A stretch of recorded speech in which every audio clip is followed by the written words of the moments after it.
अस्सलाम वालेकुम वरहमतुल्लाहि वबरकातुहू। हमने अपना सबक नंबर 21 पढ़ा था, सबसे पहले मुसलमान।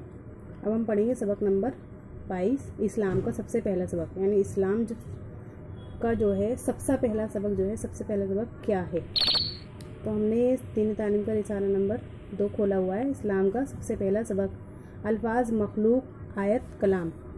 अब तक जो कुछ आपने पढ़ा उससे ये बात समझ आई कि इस्लाम की तालीम ये है कि सबसे पहले ये सोचो कि इस तमाम मखलूक को किसने पैदा किया।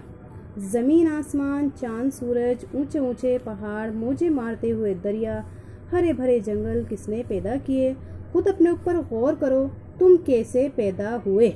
तुम्हारे अंदर सोचने समझने की, लिखने पढ़ने की, नई नई चीज़ें बनाने की, नई नई बातें निकालने की ताकत कहाँ से आई।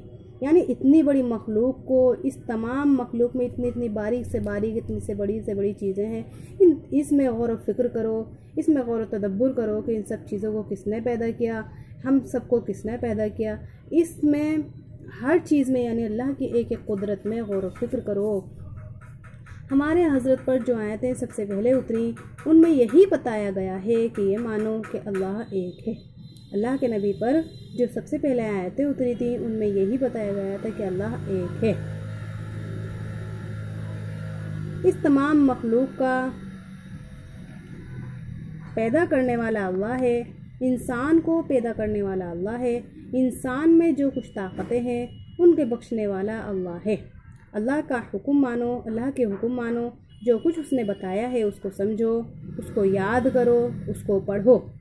जिस तरह तुम कलम से अपने दिल की बात कागज़ पर लिख देते हो, क्या जिस तरह तुम कलम से अपने दिल की बात कागज़ पर लिख देते हो, अल्लाह ताला अपने हुक्म नबी के ज़रिए इंसानों को बता देता है।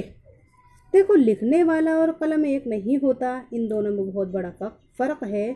कलम और कागज़ एक नहीं होता, इन दोनों में बहुत बड़ा फ़र्क है।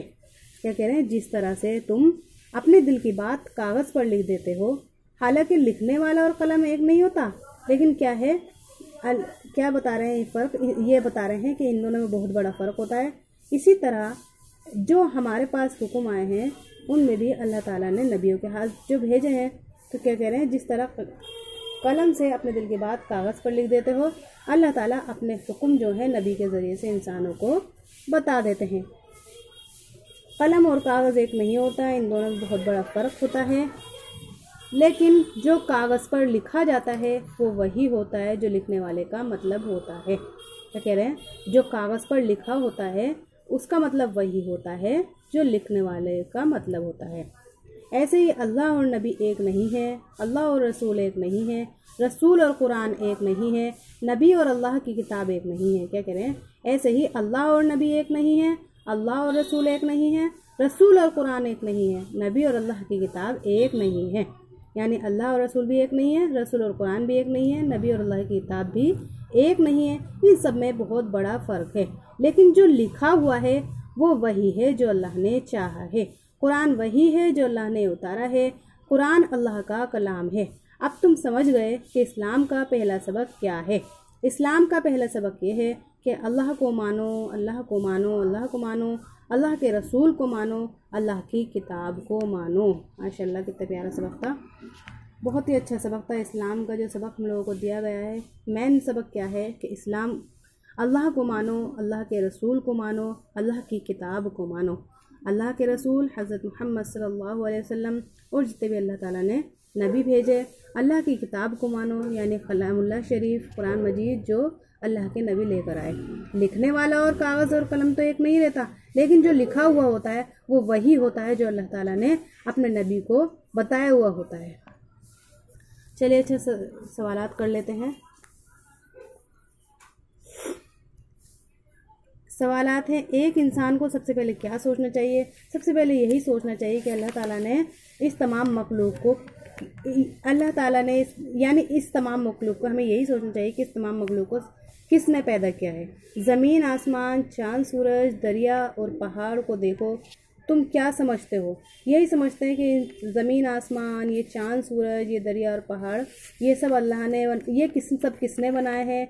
इस मोजे मारते हुए पहाड़, और ये जंगल, ये दरख्त, ये हरे भरे, ये किसने बनाए हैं? ये सब अल्लाह ने बनाए हैं। इसमें बहुत ज़्यादा गौर व तदब्बुर करें। अपने ऊपर और खुदा की मखलूक पर क्यों गौर करना चाहिए और क्या नतीजा निकालना चाहिए? यही करना चाहिए कि अल्लाह ने इस मखलूक को किसने बनाया है। अपने ऊपर और अल्लाह की मखलूक के बारे में यही गौर व फिक्र करना चाहिए कि हमारे अंदर ये सोचने समझने की, पढ़ने लिखने की, बोलने चालने की हरकतें, मतलब ये सब चीज़ें किसने पैदा की हैं, हम सबको किसने बनाया है। अल्लाह ताला अपने हुक्म बंदों तक किस तरह पहुंचाता है। अल्लाह ताला अपने हुक्म बंदों को, नबियों को बताता है और वो उसी तरह ठीक हम तक उन्होंने पहुंचाया जिस तरह अल्लाह ने उन्हें बताया था। अल्लाह और नबी और कुरान का फ़र्क कोई मिसाल देकर समझाओ तो यही है, अल्लाह और कुरान और नबी एक नहीं है। अल्लाह ताला सब कुछ करने के बावजूद सब कुछ करने पर कादिर है, यानी कुछ ना होने के बावजूद सब कुछ करने पर कादिर है। और नबी जो है अल्लाह के भेजे हुए रसूल होते हैं, नबी होते हैं। अल्लाह ताला के जो जिन कामों का हुक्म देता है वो अल्लाह के हुक्म से वही काम करते हैं। कुरान अल्लाह ताला की एक किताब है जो हम तक अल्लाह ने नबियों के ज़रिए से पहुँचाई थी।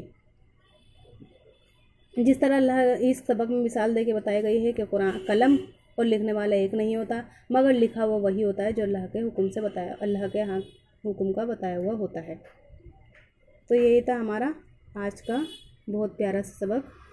मिलते हैं नेक्स्ट वीडियो में आगे सबक के साथ। जब तक के लिए अल्लाह हाफ़िज़, अस्सलाम वालेकुम।